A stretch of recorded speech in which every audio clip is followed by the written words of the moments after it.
Hello viewers, আসসালামু আলাইকুম। আশা করি যে যেখানে আছেন সকলেই ভালো আছেন।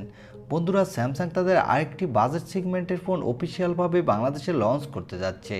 আর এই ফোনটি হলো স্যামসাং গ্যালাক্সি A13 এবং এই ফোনটি এই এপ্রিল মাসেই লঞ্চ করতে যাচ্ছে স্যামসাং। আজকের ভিডিওতে আমরা এই ফোনটি নিয়ে ফুল ডিটেলস আপনাদের জানিয়ে দেব। এই ফোনটি কী স্পেসিফিকেশন দিয়ে স্যামসাং আমাদের মাঝে নিয়ে আসতে যাচ্ছে এবং এই ফোনটির দাম কত রাখতে যাচ্ছে বাংলাদেশে অফিসিয়ালভাবে, এবং এই ফোনটি যে দামে লঞ্চ হচ্ছে এই দামে কি আমাদের নেওয়া ঠিক হবে কিনা, বা এই ফোনটির এই দামে ভালো কোনো বিকল্প ফোন বর্তমানে বাংলাদেশে অফিসিয়ালভাবে আছে কিনা। সো এই সকল বিষয়ে ফুল ডিটেলস আলোচনা থাকছে আজকের ভিডিওতে, তাই আপনাকে বলবো সম্পূর্ণ ভিডিওটি কন্টিনিউ করার জন্য। মূল ভিডিওতে যাওয়ার আগে আপনার কাছে ছোট্ট একটি রিকোয়েস্ট, আপনি যদি আমাদের চ্যানেলটি প্রথমবার ভিজিট করে থাকেন তাহলে প্লিজ আমাদের চ্যানেলটি সাবস্ক্রাইব করে পাশে থাকা বেল আইকনটি প্রেস করে রাখবেন। আর অলরেডি সাবস্ক্রাইব করে থাকলে থ্যাংক ইউ সো মাচ। প্রথমে আমরা আলোচনা করব এই ফোনটির লুক ও ডিজাইন নিয়ে। এই ফোনটির ব্যাক সাইডে দেওয়া হয়েছে পলিকার্বনেট বডি এবং এই ফোনটির সামনে দেওয়া হয়েছে একটি water drop notch cutting display, এবং এই ফোনটির নিচের দিকে দেওয়া হয়েছে ইউএসবি টাইপ সি এবং স্পিকার, সাথে দেওয়া হয়েছে একটি 3.5 মিলিমিটার হেডফোন জ্যাক।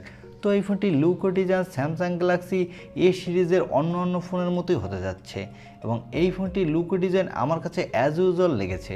ততটাও ভালো লাগেনি, কেননা স্যামসাং এই ফোনটির লুক ও ডিজাইনে যদি আরেকটু কিছুটা নতুনত্ব নিয়ে আসতো তাহলে আরেকটু বেটার লাগতো। এবারে আসা যাক এই ফোনটির ডিসপ্লে সেকশনে। এই ফোনটিতে ডিসপ্লে হিসেবে দেওয়া হয়েছে 6.6 ইঞ্চি মাপের একটি full HD plus TFT display with 90 হার্টসের রিফ্রেশ রেট। এই ফোনটির ডিসপ্লেটিও স্যামসাংয়ের অ্যাজ ইউজুয়াল অন্য লোয়ার বাজেটের ফোনগুলোর মতোই দেওয়া হয়েছে। এবার আসা যাক এই ফোনটির মূল হাইলাইটেড সেকশন, অর্থাৎ এই ফোনটির প্রসেসর সেকশনে। এই ফোনটিতে প্রসেসর হিসেবে স্যামসাং দিয়েছে স্যামসাংয়ের নিজস্ব প্রসেসর এক্সিনোস 850 প্রসেসরটি। এই প্রসেসরটি একটি মোটামুটি মানের প্রসেসর, এবং এই প্রসেসরটি দিয়ে আপনি PUBG, free fire, call of duty, অ্যাসপাল9-এর মতো গেম প্লে করতে পারবেন। তবে হাই সেটিংসে প্লে করতে পারবেন না, সেক্ষেত্রে অনেক ল্যাগিং ইস্যু দেখা দিবে। এবং এই প্রসেসরটি দিয়ে আপনি ভালো মানের মাল্টিটাস্কিং এক্সপিরিয়েন্স পেয়ে যাবেন।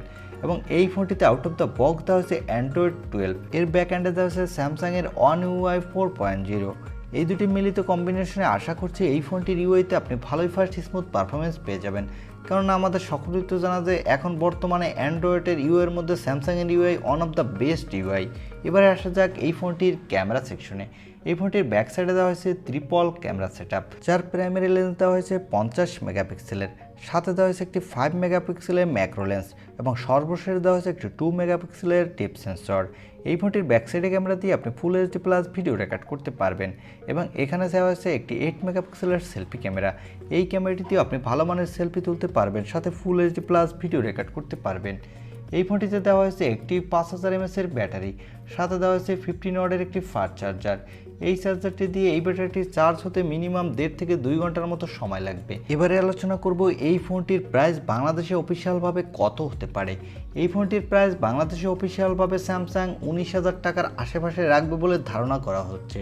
তবে এই ফোনটি এপ্রিল মাসের 15 তারিখের মধ্যে বাংলাদেশে অফিসিয়ালভাবে লঞ্চ করবে, তখন এক্স্যাক্টলি জানা যাবে যে এই ফোনটির দাম স্যামসাং কত রেখেছে। আমার কাছে ব্যক্তিগতভাবে মনে হয়েছে এই ফোনটি আমাদের ততটাও ভ্যালু ফর মানি প্রোভাইড করবে না, এবং এই ফোনটি যদি আপনি গেমিংয়ের জন্য কিনতে চান তাহলে এই ফোনটি না কিনে এই ফোনটির ভালো একটি বিকল্প হতে পারে সদ্য লঞ্চ করে যাওয়া রেডমি নোট 11, কেননা সেই ফোনটির দামও কম এবং সেই ফোনটি আপনাকে ভালো পারফরমেন্স দিবে গেমিংয়ের ক্ষেত্রে। এই ছিল আজকের ভিডিও, আর ভিডিওটি ভালো লাগলে অবশ্যই একটি লাইক দিয়ে আমাদের চ্যানেলটি সাবস্ক্রাইব করে পাশে থাকা বেল আইকনটি প্রেস করে সবসময় আমাদের সাপোর্ট দিয়ে যাবেন।